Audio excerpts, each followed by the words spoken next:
transmitting with Exnic yet again a new game. This time this is going to be a bit different.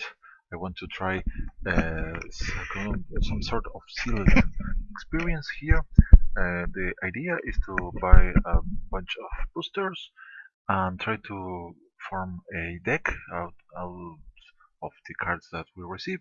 But since there is not possible to get too many of the boosters, so my plan is to get just 4, since that's the coin I have saved, and using the content from saved 4 boosters, try to buy something and get a deck format with all of the cards.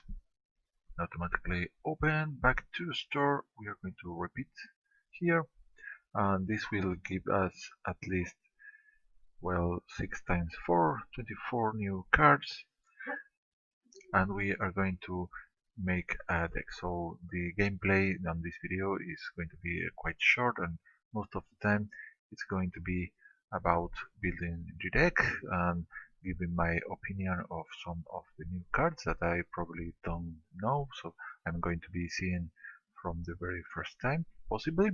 And to get the deck complete, we are going to use cards from the rest of the collection, but preferably using Eldritch Moon cards. So we are filtering for the new cards, and let's start by putting all the news into the placeholder for the deck, and we are getting a bunch of possibilities. I think that some of the cards are repeating because I previously had them in my collection. So let's try to build some deck out of this situation that we have here. Let's check out what is going on. So we have a Keswick Prowler, a Werewolf Horror for 1, 2/1, pretty aggressive, that can become buying 5, a 4/4 that can't be blocked by more than one creature, so kind of early aggressive and late game very interesting aspect, but it's a bit expensive to transform. So in black for 1, Borrowed Malevolence. It's an instant that has escalate. The creature gets +1/+1 until end of turn, or target creature gets -1/-1. So we can choose one or both, and of course we don't want to target the same creature with the Dark Salvation, very powerful spell. I think I already saw this before. We can get X zombie tokens that each token is going to cost 2 mana to get, and also gives -1/-1 for each zombie that we control to another creature that can act as a powerful removal. So in Eldritch Moon, the zombies are a pretty powerful tribe along with spirits. Here we have a quite interesting. This card is it has a very cool aspect because for 2 mana we have a 5/5, but cannot attack or block unless a player has no cards in hand. So it happens to be a wolf, so kind of clunky, but if we get to have 0 cards in hand, we can attack, but I don't know if that's where we want to be. So let's keep looking. Selfless Spirit, this is a spirit and can give all other creatures indestructible by sacrificing itself. That can save all our creatures from removal. Guardian Priest, this can tap himself or herself to tap another target non-human creature, but currently the amount of humans running around is quite relevant. It's very expectable to find humans on the opponent side, so maybe we cannot take good use of that ability. Here another spirit, Tetrad Hunter, that pretty aggressive with flying, but can only block creatures that also have flying. Fogwalker that has Skulk or 1/3, and when enters the battlefield, target creature an opponent controls doesn't untap. So For 2 mana, I think that it's a very powerful effect and creature that is hard to block because it can't be blocked by creatures with greater power. Fury Brave Vampire, Vampire with Trample that lets us discard a card to receive +3/+0 until end of turn, so easily can become a 4/2 attacking and also enabling Madness. Grapple with the past. This is an instant. Put the top 3 cards of your library into graveyard, then you may return a creature or land card from your graveyard to your hand. So, in a way, kind of land fetching or creature fetching, but also will, could help with many zombie aspects on Delirium. Whispers of Emrakul. Target opponent discards a card at random. That the random aspect is very important since the opponent cannot choose which card he or she is going to discard. And if we get Delirium, the player will be discarding 2 cards are random. So this can be very cute with our looping prototype, but okay, it's a long shot to activate all of that. Extricator of Sin, a transforming creature. When he enters the battlefield, you may sacrifice to another permanent. This permanent can be a land, an enchantment, or artifact, perhaps our wolf, to put a 3/2 colorless Eldrazi horror, and with Delirium we can transform Extricator of Sin into Extricator of Flesh that gives vigilance to our Eldrazi and can sacrifice non-Eldrazi creatures to put tokens, and it's also a 3/5. So I think this is a horrible, awful, powerful creature. Exultant Cultist. When Exultant Cultist dies, draw a card. Otherwise a 2/2 for 3 mana, kind of on the expensive side of creatures. Thraben Fulbloods. Fabulous. Thraben Fabulous. Yes. Zombie and Hound. And with Delirium, a 3/2 for 3 mana, and with Delirium it gains +1/+1 and menace. So the Delirium, when this gets Delirium, it's very powerful. A 4/3 with menace is hard to block, and it's very cool. Sheer Howler, another transforming green wolf, cannot be blocked by creatures with less power, and becomes a 3/5 paying 5 mana. So it happens to be a very powerful one that spams 3/2 colorless Eldrazi horrors. So kind of a token generator on the other side, kind of expensive 3 to play this Shield Howler and 6 to get it to transform. So it's expensive finisher. But the thing I think that I like about this card is that you can invest the 3 mana and use it to get in with some damage, and so you can play this one earlier, and if you manage to get him to survive, you can then use it in the end game.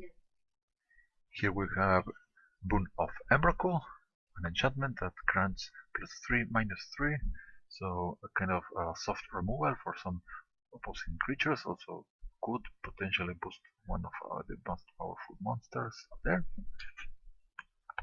Here, Borrowed Grace, another escalate spell that the escalation is costly. We have to pay 1 white and 1 color, 1 generic to get the to use 2 of the effects, but this gives +2 or either on the attack or defense. Murder, very powerful removal that does not have any restriction on the creature type or condition. Bit more expensive than other removal, but it can significantly swing a game. Make Mischief. This one deals 1 damage and places a token that it is going to be a 1/1 that when it dies also deals 1 damage, so potentially, well, at least 2 damage floating will make mischief, maybe more if the token starts attacking. So it's sorcery speed, and the token might not be relevant, so it's kind of a slow 2 damage that could get extra added bonuses. Haunted Death, a creature zombie that is going to spawn a white spirit, and also has a little bit of returning properties. If we pay black and 1 generic and discard 2 cards, this returns to the battlefield. And by returning to the battlefield, it also generates another spirit. So this card is one might think that it's a bit expensive for 4 mana, a single 2/2, but it comes along with a 1/1 white spirit that has flying, that is very important, and also can return multiple times, and also by discarding can help us enabling delirium or madness. So I think that this card should be played a lot, and also happens to be zombie. So this is kind of too much in a single card. This maybe the new what is the Whirler Rogue that we have in blue. This time we have a zombie with a similar power level. Here Stentia Innkeeper, a vampire that initially is 3/3.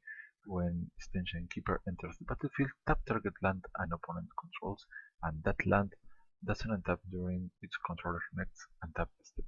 So the vampire with a tiny bit of tempo, a very seductive drawing or image, but well, yeah, paying 4 for a 3/3 is a bit not exactly what you need unless you are running lots of vampires with synergistic between them. Here are 5 mana for an enchantment. Let's hope this does something quite good. Enchant creature, and when Wolf King Bond enters the battlefield puts a 2/2 ring wolf creature token onto the battlefield, and the enchanted creature gets +2/+2. I think that paying 5 mana to do all of this is too expensive. I imagine that if you are doing this, you have a very compelling reason to risk a wall turn, probably, to play this on a very easy to remove, to be 2 for 1, as people say. So not exactly something that we want to invest. Here, Elder Deep Fiend, a flash emerging creature that is quite costly to do the emergence thing, but when you cast, we get to tap 2 up to 4 target permanents. This is like insane. Tapping 4 permanents. This one has flash. That means you can hit creature mid attack or on the opponent's turn. The emerge makes it cost quite a significant less amount of mana, so at the best case you can pay just 2 blue to cast this, so that's a very strong octopus. You are left with a 6/5 that is in front and tapped board, so this is the ultimate blue creature on terms of aggressive and control aspect. And finally, Vexing Scuttler, another emerge card with blue. When we cast the Vexing Scuttler, we may return a target instant or sorcery card from your graveyard to your hand. So this is definitely these two are the most powerful cards that we have opened here. So we could try to build our deck around this one. So let's imagine that we are going to keep blue. So we are also having the Exultant Cultist. Since this has a cost of 3, this one actually helps us. The creature is not too impressive by being a 2/2, but we wanted the creature to die, and it's a very good discount on our emergers. So I think it's viable to play with it. The Folkwalker, not actually the best companion for all the others, but let's try it anyway. We have the chance to play with these two creatures, and well, I think that here, what do we want to use with our blue cards? I think that we could also try to get the Haunted Dead. I really like that card. So let's try to make an emerge based blue deck that plays along with some of these zombies and removals. So let's go that route. We could try to make a 3-color deck, but I think that if we are limiting ourselves to use only, well, try to use these cards that we have drawn, we are going to have quite a penalty. Like, we could maybe splash a little from the other colors, but what what else can we use that is powerful here? Where the wolves are kind of powerful, but I don't think this selfless spirit is nice if we want to protect our creatures. On green we could use this to search our library. Extricator of Sin is also a quite a good addition to be using with Delirium. Yes, this is very powerful. We could go the route of white with this one, but by the time being, I think that let's let's stick to the plan of emerge. So here I'm going to, first of all, I want to keep the new cards blue and black, and let's see, we also this is colorless, so we don't have too much trouble in keeping this one. But the only reason that I think we can actually benefit from this one is if we use the emerge on this to get a 2 mana discount. So this will serve mostly as some sort of soft acceleration for our emerge creatures. So we are left here with 18 cards that happens to be revolving around, no, excuse me, 17, no, 16, oh, no, now we get it. There are quite a few removal spells in the form of Escalade. This is a very tiny removal that can swing a combat stage in our favor. Dark Salvation, if we manage to have enough X to pay the cost, is going to remove it, and we currently have 2 copies. Or otherwise, it places some tokens. So, but I think that the best cost by the time when you want to use this card, you should be around 5 mana at least. So kind of slow on the slow side. We also have a hand control this card. Okay, not not spectacular, but we can. I don't think it's going to hurt us if we include this in our deck. And Boon of Emrakul can remove a tiny creature with 3 or less toughness, or otherwise can give our quite powerful finishers a huge boost in attack. So that's pretty nice. So now I'm going to remove the new cards filter and place the Eldritch Moon filter and see if we can also add some nice inclusions into our currently nice hand. We have to keep in mind that we expect to be able to emerge some creatures. So here we have the Drown Your Behemoth that I think we get in the playing the adventure. So is a 5749 that has an emerge of 7, but it has flash, so I think that this should be considered here. The big question now is how many of the emerge features are we going to use? By the time being, let's put just another one. So in total, we are using 4 of them. Maybe by the end, we might need another one or remove one. And here we have the Wretched Reef that help us draw a card. So I think that it's good to have some of them.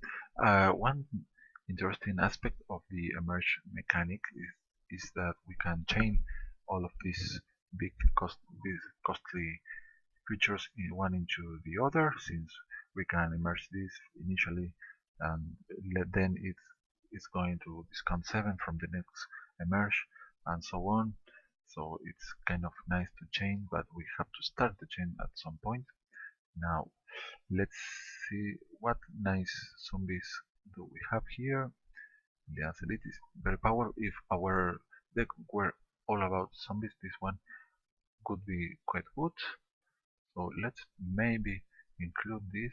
We have to check the mana cost now, because a 3 discount mana is going to let us pay much less for our emerge creatures. So let's see what else. We have this enchantment that gives menace to our zombies and can be used to put a zombie token, but maybe it's a bit expensive. Score the Laboratory that draws 3 cards, and if we happen to have Delirium, it's going to cost barely 4 mana. So maybe a nice draw mechanic. Enlightened Maniac spawns a 3/2 token and it's 4 mana, so this is ideal for the emerge theme that we want to use. This is human, but okay, let's use it anyways. And so far we are currently on 21 creatures. I think that we are nearly at our limit of creatures that we want. So let's see what else is going on here. This is a creature for 3, has flash and happens to tap opponent creatures. We are already also this effect is going to happen if another spirit enters the battlefield. We already have other 3 spirits in the deck. Okay, well, just one, I think. No biggie if we use just one of these. Lunar Force. Opponent. No, this enchantment is not going to help us too much, but a counter spell, this is not going to hurt. I think that this can turn around some match. And Laboratory Brute, a zombie horror that is 4 mana for a 3/3 and puts top cards in the graveyard. So if we have more zombies, I guess we should play it, but by the time being, I think we don't want that. So Stormkir Condemned. So double black 2/2 and can become 3/3 by discarding a card. So okay, there's a bit of interesting action going on with this pair. Weirded Vampire is a 3/3 that has madness, and I like the dress. I don't like the appendages that are emerging from the back of this otherwise nice lady. And Well, the thing that I'm thinking here is that if we use the discard from the stronger content, we could activate the madness aspect of this one. So that being said, I don't think it's going to happen too often, but it's going to be quite relevant since after the madness cost is paid, the cost of the creature still is 4, and that is very interesting for our emerge. And well, we already have 24 creatures, and I think that I'm happy with that amount. So now let's see if we can get to some other spells, but let's just do not take into account the other. So what we are left in this expansion is not it's not what we want. We have a certain death, so that's not going to be possible to pay in time. This is 6 mana to destroy a creature at sorcery speed. We gain 2 life and the opponent loses 2, but it's quite too slow. So we are going to bring in some other spells that we can search from. Maybe Shadows over Innistrad. Maybe I think that we might be wanting to use the Madness ability. So let's see what do we have possible. So press for answers, not bad. Broken concentration, catalog. I think maybe I can run a couple of those here, and since this is instant, it's quite beautiful and an expensive counter spell, but happens to investigate 3 times. I don't think that we want to spend our mana doing that. So rise from the dice, no, not fast enough. So call the bloodline. This is an enchantment. Alright, this is a good enabler for the madness card, but we don't have that many madness. And my keyboard quote, I like this one. Return up to 2 target creature cards from your graveyard to your hand, then discard a card. This happens to be quite important in the emerging theme, so we can replay our cheap creatures to afford casting the emerge ones. So I think this is going to play an important role. And Murderous Compulsion, yet another removal, cannot be wrong. So I think we are good to go with this set. 24 creatures, 12 non-creatures with some variety and a bit of synergistic aspect with the cards. It's not getting super consistency, but I like the aspect of the deck. Of course, if we get to buy more busters and other cards, we allow to include more cards, it's going to become a better deck. So, but for this is some sort of what do you call kind of a standard sealed opening deck, similar pseudo standard. So let's go with this. So we are just filling up the mana base. So we want dual lands, of course, the Sunken Hollow, the Drowned Catacomb. So this deck happens to have quite a few double color cards in it, so Stromkir Condemned and some other ones. So double color is going to be important. So we should be trying to get the tapped submerged boneyard because it's not getting better than that, and we already have 22 lands here. It's quite interesting. Warped landscape can help us get to the basic lands we are missing, and otherwise enters untapped and can generate colorless mana. Uh, I'm not exactly sure if this one is better than Evolving Wilds. Since the Evolving Wilds is going to thin out our deck, but it enters battlefield tapped.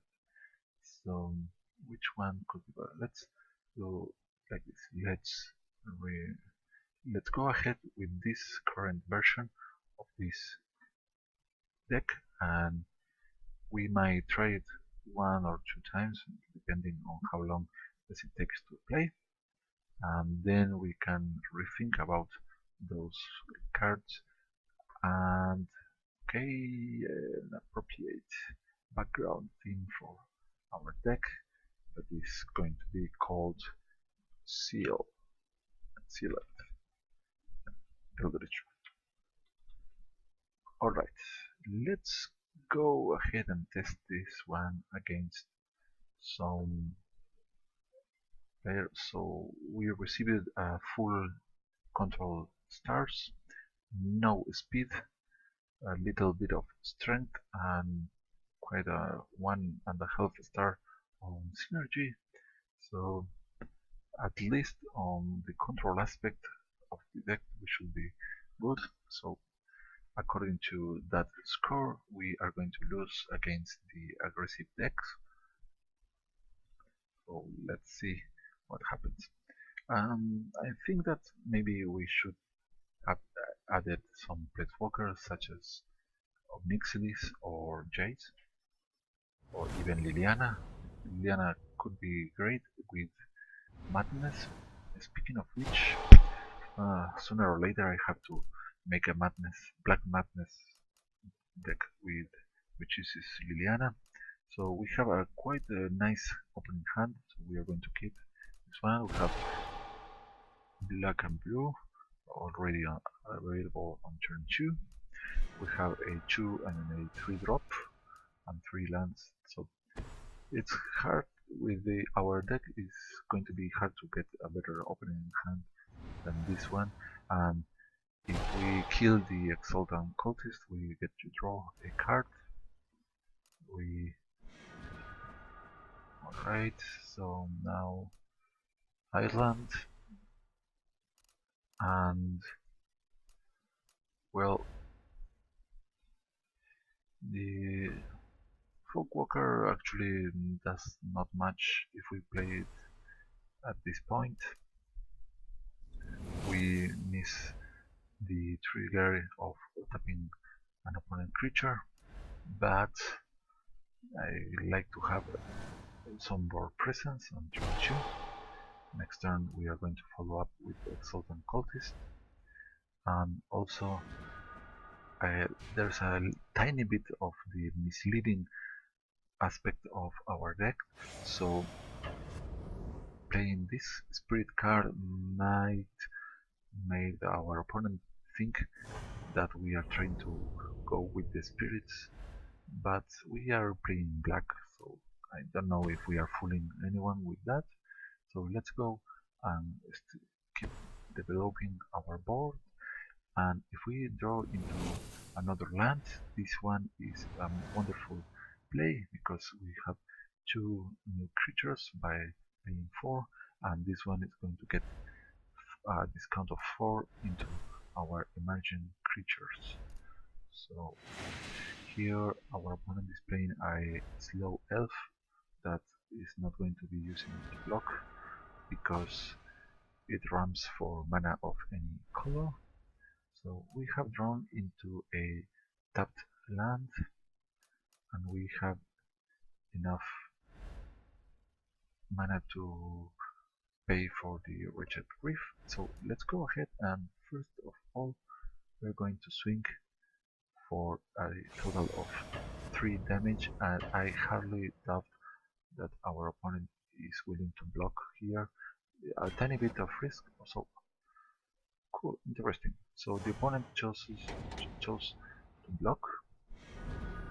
That is quite revealing, so I guess his hand has some interesting creature to follow up, so the opponent didn't mind about the color of the mana that the Life Prince Druid can generate. So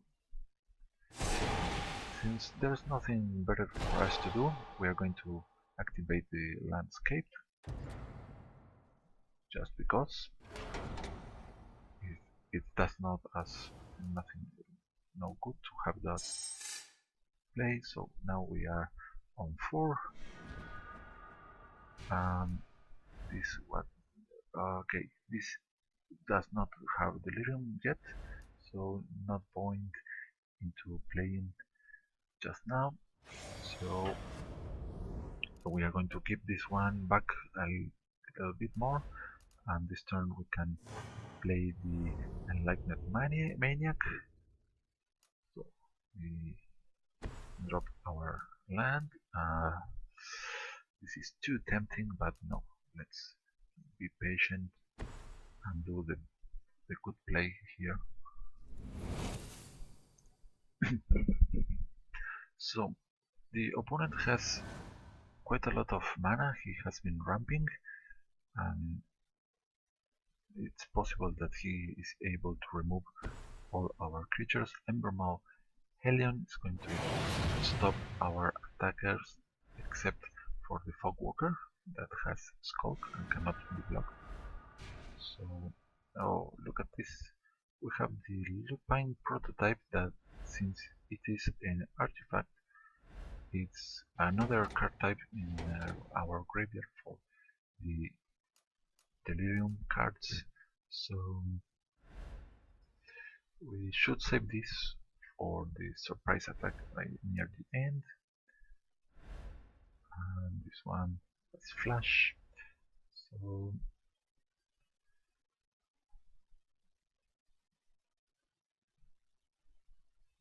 I think that now I'm going to just attack like this.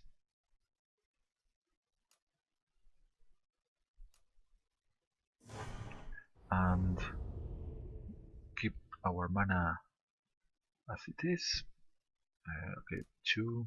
This gets 4 plus 3. That will be 7 mana to pay for an 8. So we have a discount of, I think that this is playable still. No, I miscounted. Oh, this is so hard to count. So I wanted to have enough mana to play the Drownjar Behemoth, but I quite messed up with the counting here because I am not used to all of this. It's kind of not easy if you're not familiar with the mechanics. So this is going to let us. This gives a 4 mana discount, so we have to pay 8 minus 4. It's a total of 4. Now our opponent is playing the Zendikar Incarnate, that is both green and red, so the Embermaw Helion counts towards damage. So here we are going to prevent the damage using this. Well, this has trample, so it doesn't matter too much. So okay, we just skip. No point in blocking here. We are taking 4 damage, and now we are going to play the Deep Fiend. We sacrifice our 4 creature and are going to tap all of this.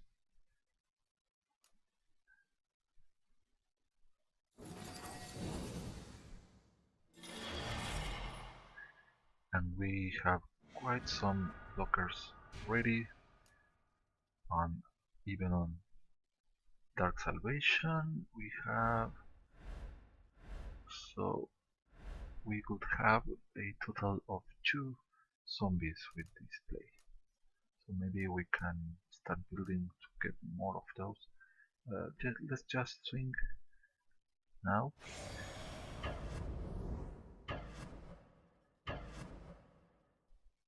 Alright, we confirm the attack.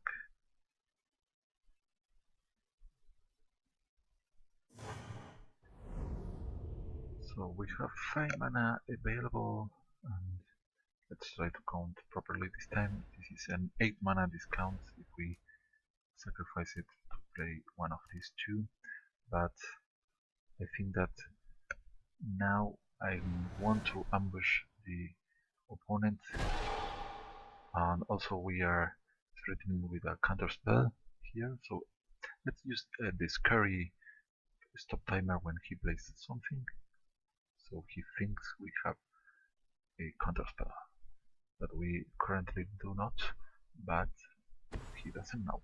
So we let it resolve. It resolves. So now he should be thinking, no, okay. Maybe if he realize what I am doing, he's going to know that I am doing bad manners. I imagine that he's going to be swinging with the incarnate, or maybe he wants to keep it as a blocker. So now we are going to drop the behemoth, paying the emerge cost. We have to sacrifice this 5/6 pricey and expensive play from my side, but well, I don't care. Okay, now this is the debut of the deck, and it's not been too bad. So, two card types here, 7, so maybe this one can fly. Maybe we should merge with this guy here. Also, we get to draw, and now we do have a counter spell, and we can attack with our 1/3 that could be blocked only by the Anok guide. That might be a possibility. This kind of exposes this Fogwalker into some removal spell, since if the Inok guide blocks it, then it has 1 point of market damage. Oh no! This girl has reach and makes the opponent gain life, so that's going to mess up our plans. So, the full fabulous Raven that have don't have delirium yet. So what to do? What to do? Have a counter spell, but it's not going to help us too much at this point in time. And the Binen is giving other elves. This is certainly a trap. I'm going to block like this, and the opponent is going to pay 1 green to save this. Well, that's quite strange. I really do not get what just happened here. So let's... Okay, this turn I'm going to use Dark Salvation to generate 2 zombie tokens and get rid of... This is... This is Okay, let's invest into the next turn. So we get two choo-choos, and we can afford to destroy the, I know, no, choose a player. Player, choose a creature to get -2, -2. This one, since now the only blocker for our 3/4 could die if he tries to stop this attack. So let's see. So the opponent chose to sacrifice the elite to save himself from 3 points of damage, but now he doesn't have any flyer to stop our wretched whiff. I don't know if that was a wise move from his side. Now let's see what he gets. A full emissary, so we also have spotted a titanic growth. We have to keep that in mind. So here comes full emissary. So a titanic grow over on top of this one. It's going to be very painful since this one has trample. So another Syndicate Incarnate. So let's see.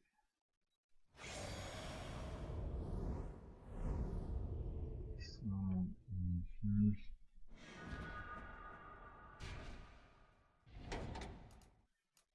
what now? We can redraw one of our nice creatures. We can spawn a couple more of them, and we can make one of them, one of the opponent -4, -4. So let's try to make our opponent lose his normal Helion. We are going to attack first, and I expect the opponent to block the choo-choo with his 4/5. That will be good for us. Instead he trades his choo-choo, and now he blocks this one. Alright, that is pretty smart. So here comes a, no, the sacrifice of me one of these two. So the woodland burrower. Alright. And well, we have gotten to our 4 card types in the graveyard, so here we go. And we are also going to return which of these two is better for us. So this is, I think this is kind of cuter, a very nice octopi push.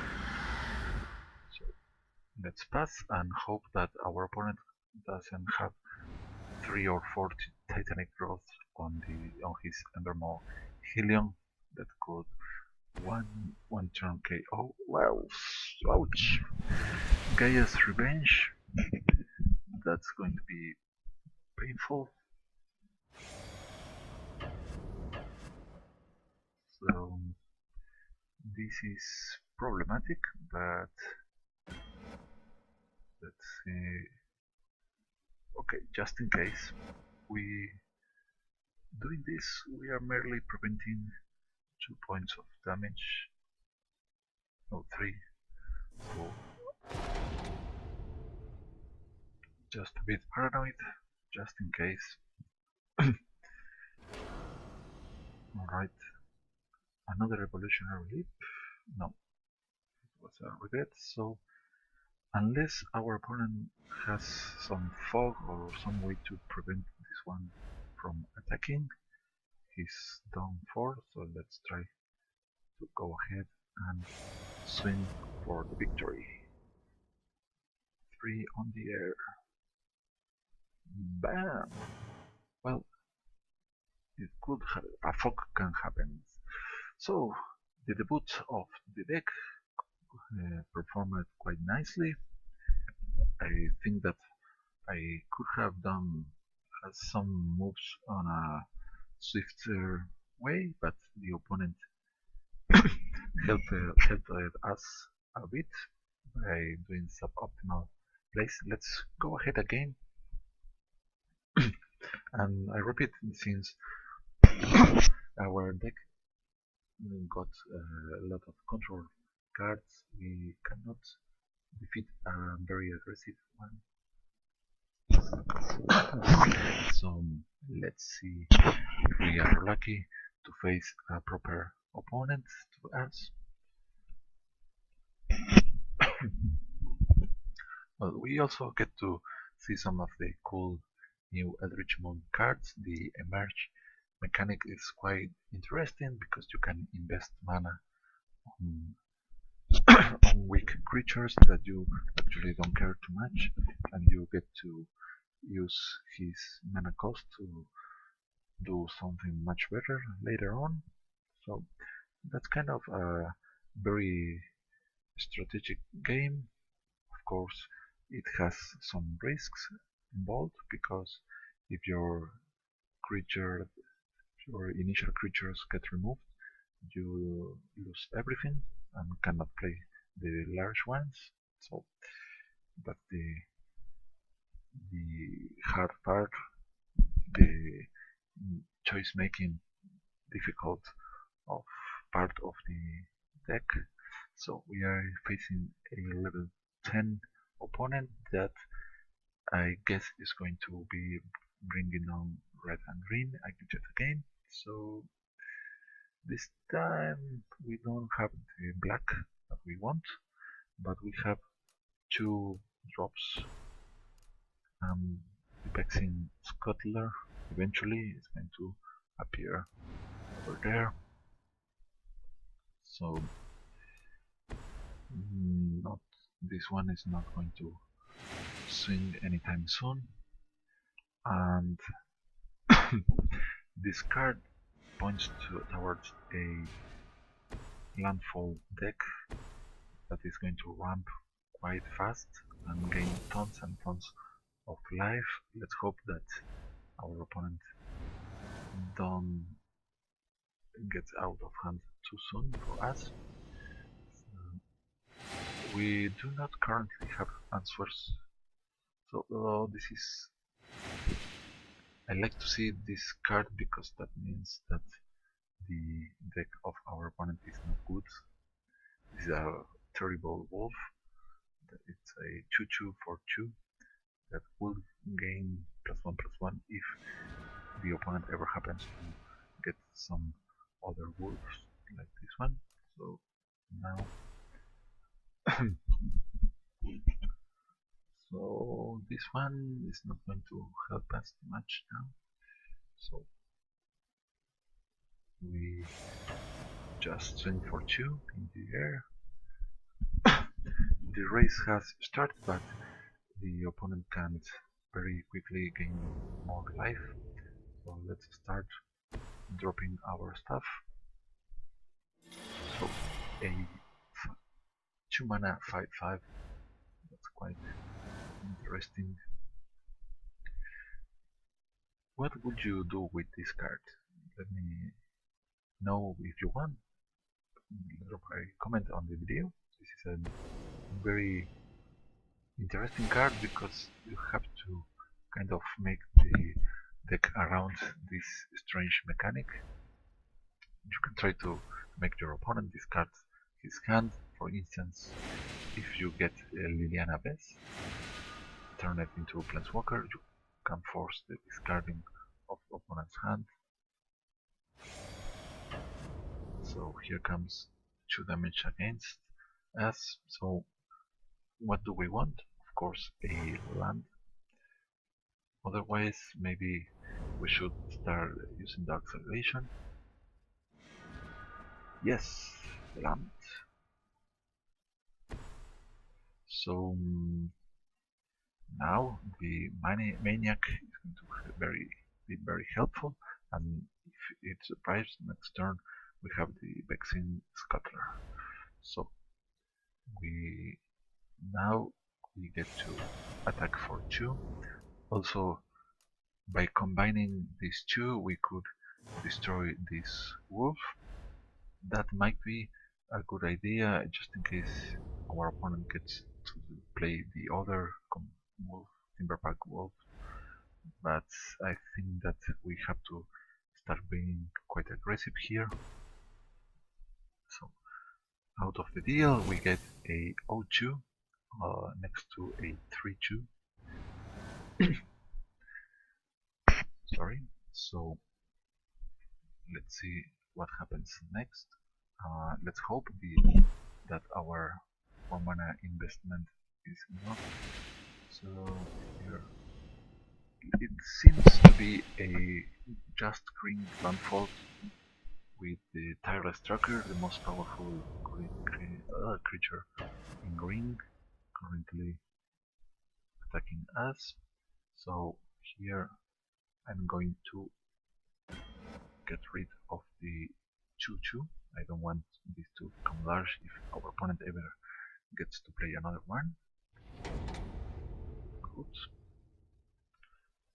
And we do not want to give our opponent the chance to activate more triggers from the Tireless Tracker, so we're going to play Dark Salvation for 3 mana. Okay, wait. Oh no, we don't have enough black. Abort mission, abort mission. We cannot do this one. Still, we don't have enough mana to pay for that. Ah, that's so sad. So we can draw 2 and discard 1. Not, not quite good. Okay. So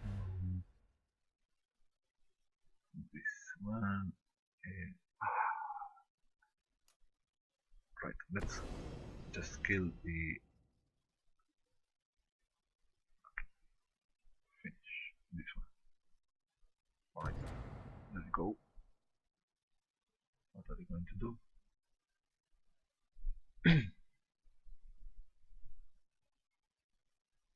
So long, Elvish Visionary. Wow, that was so cool. And now, Vexing Scuttler, we emerge and we return the instant from the graveyard. Wow, that was so cool. Now, what are you trying to do, my dear opponent? You have only 1 mana. I think that he's just reading this card. He wants to know what it does. Possibly. I don't think there's many actions he wants to make at this point in the game. So there exists one instant spell that could give reach to these creatures and kill our 2-1, but if the opponent is running that, let be it. So we have a 4-5 in play, quite expensive, but this 8 cost can help us cast another emerge creature later on, so the opponent can make this grow very large now. So what are we going to do?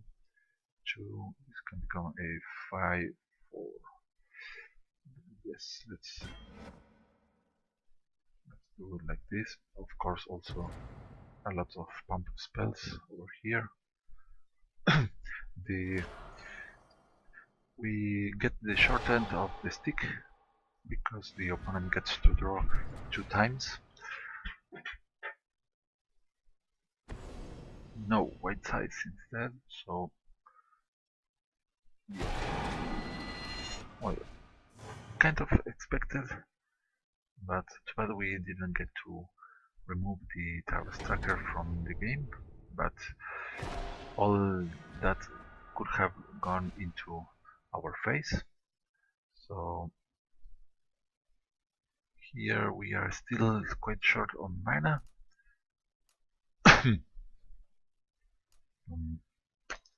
Maybe the proper thing to do is to use Catalog to try to hit more on more lands, because if we cannot play our nice cards, we cannot win. So let's go ahead and see what do we get. So let's discard this. Yes, okay, we have a land on the graveyard, and we are going to just swing by 2, or yes, okay, there we go.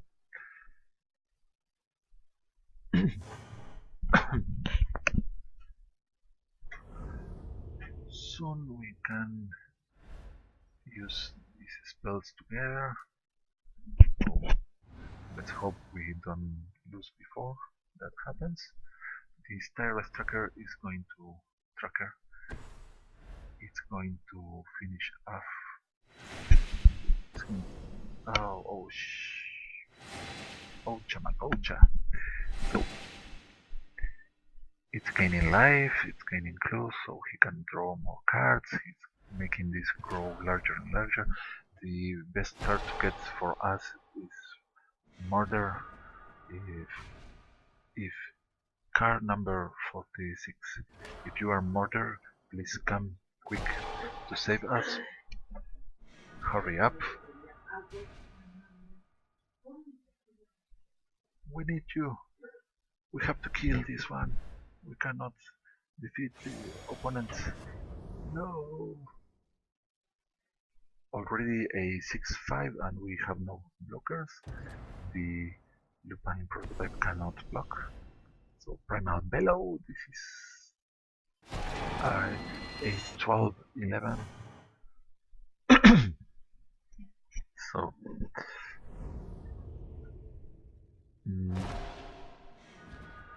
and we have drawn into a land.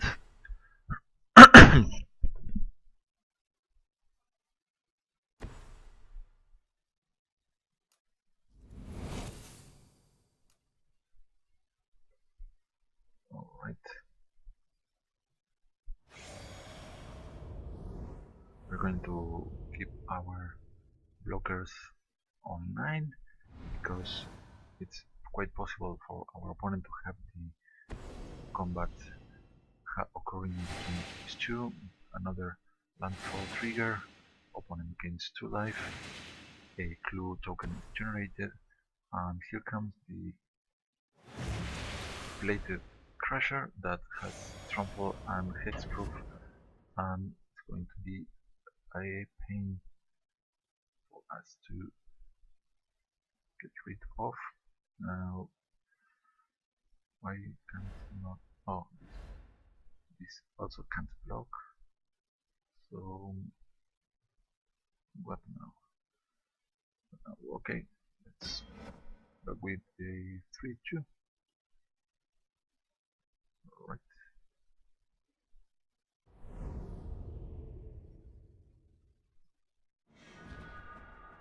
And another land. Not quite what we wanted to see here. So this 43, we can swing for 2. So it's not enough for us to make this. So let's just let's get 2 zombie tokens. A creature to get -2 doesn't quite matter. We cannot do much now. Yeah. Yes. Yes. Wow. Now we get our zombies, and okay, this one cannot block. I forgot about that last turn. So we missed 2 points of damage. That actually doesn't matter too much, because we are about to lose, barring that we draw into something quite good for us, but currently we're only getting our lands.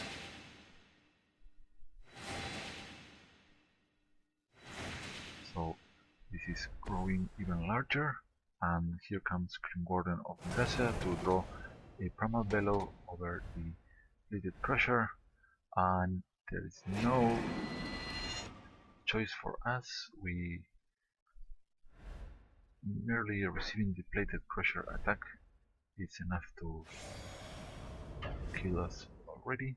So we are going to give target creature is going to gain +1/+1 over here, and the plated crusher is going to gain a hyper boost on his strength.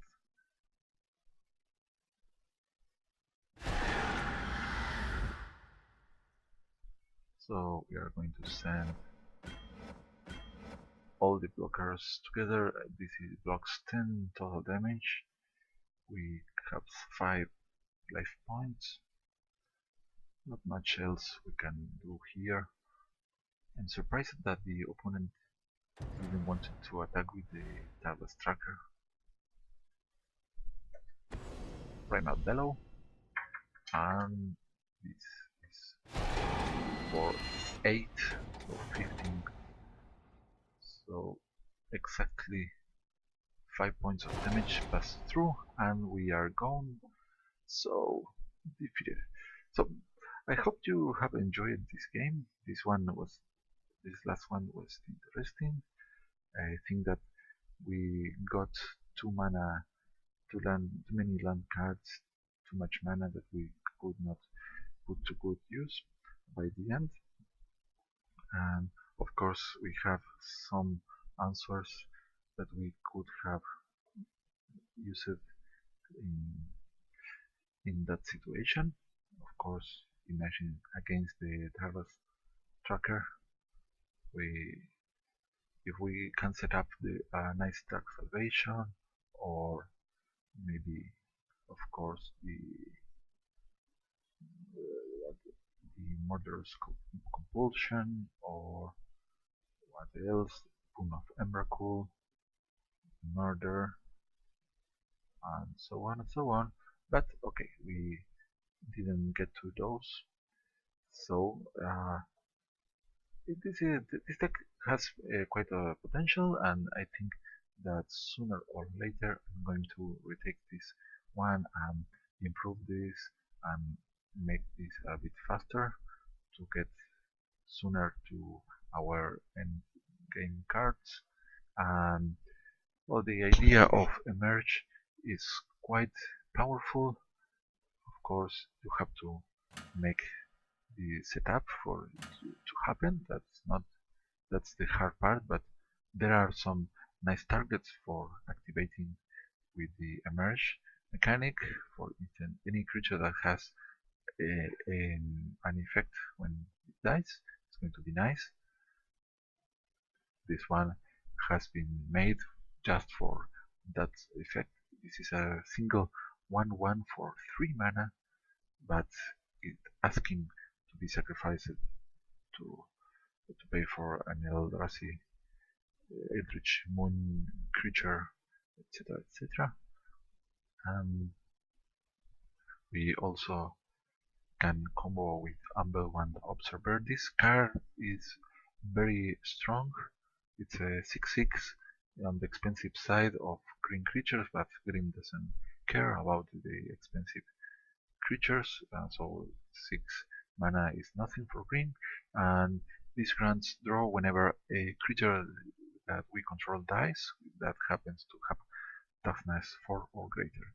So plenty of possibilities to draw quite a lot of cards here. So this one particularly good with tokens generated by the Omnath. And what else? Where are, oh yes, let's see. Let's take a peek on the colorless side of things. We have it of the Horrid Swarm in 8. Kind of weak source, 4/4, but it spawns 2 1/1s. And Mockery of Nature, also pretty powerful, that this one is able to destroy artifacts or enchantments. So there is the quite a powerful possibility using the emerge mechanic, and as we saw, the delirium aspect of the emerge can also play quite a role. So imagine if you get artifact creatures. So let's get right, here we go. For instance, all these artifact creatures can be played on any color deck with any combination of colors. They are going to be good. For instance, Pilgrim's Eye, it's going to help you get your lands, and then you can use it to fit your emerged creatures. Also with Harvest Hand, when this dies, it becomes the Scrounged Scythe. What else? Guardian Automaton, 4 mana. When this dies, you gain 3 life. This is quite a bargain to the emerge aspect, and so on and so on. All the powerful Eldrazi, and recall that these ones, since they are artifacts, they are going to count twice into the card types for Delirium, so that's quite important. So I hope you have enjoyed, and I'm going to see you next time. So long. Please leave your suggestions and point out my mistakes that we all love to hear about. And let's go ahead and open the last part and say sayonara. From there, we get a interesting mix of what is going to appear here. Another rats, the worst creature card from the expansion, but it happens to melt into this one if you assemble the other part.